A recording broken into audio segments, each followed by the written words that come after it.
अस्सलामुअलैकुम my YouTube family, कैसे हैं आप सब। उम्मीद है कि आप सब खैरियत से होंगे। सिंघाड़ा सर्दियों का स्पेशल आइटम है। जब हम बाज़ार से सिंघाड़े ख़रीदते हैं तो वो बहुत ही ज़्यादा क्रिस्पी होते हैं और उनमें पानी बिल्कुल भी नहीं होता, लेकिन जब हम यही सिंघाड़े घर पे बनाते हैं तो वो बिल्कुल भी बाज़ार जैसे नहीं बनते।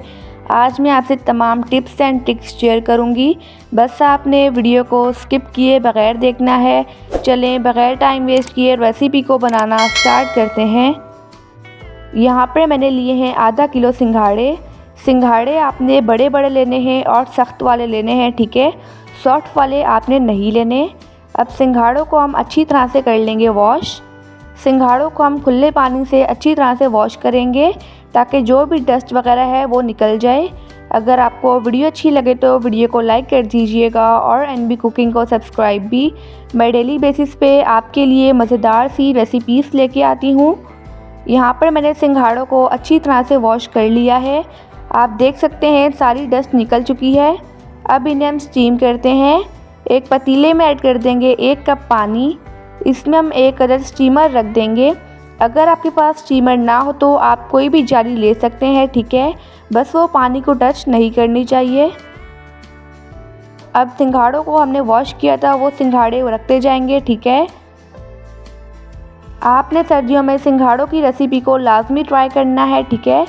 सिंघाड़े हमारे जोड़ों के लिए बहुत ही ज़्यादा अच्छे होते हैं। ये हमारी बॉडी की इस्लाह करते हैं। अब इन्हें हम स्टीम करते हैं। इन्हें हम स्टार्टिंग के 1 मिनट हाई फ्लेम पर स्टीम करेंगे। उसके बाद हम फ्लेम को लो कर देंगे। इसे तकरीबन 25 से 30 मिनट के लिए लो फ्लेम पर स्टीम करेंगे।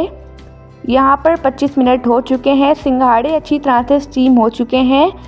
अब इन्हें हम एक प्लेट में निकाल लेंगे और ठंडा कर लेंगे। यहाँ पर मैंने सिंघाड़ों को ठंडा कर लिया है।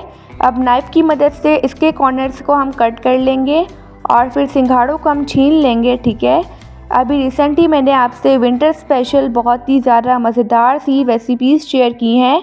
अगर आपने वो रेसिपीज़ अभी तक नहीं देखी तो आप मेरे चैनल पर विज़िट कर सकते हैं। यहाँ पर मैंने सिंघाड़े को छीन लिया है। आप देख सकते हैं कितने क्रिस्पी बने हैं और इनमें पानी बिल्कुल भी नहीं आया। अब इसमें हम काला नमक डालेंगे। माशाल्लाह अल्हम्दुलिल्लाह हमारे मज़ेदार से सिंघाड़े बनकर रेडी हो चुके हैं। आप देख सकते हैं कितने क्रिस्पी बने हैं, कितने डिलीशियस हैं।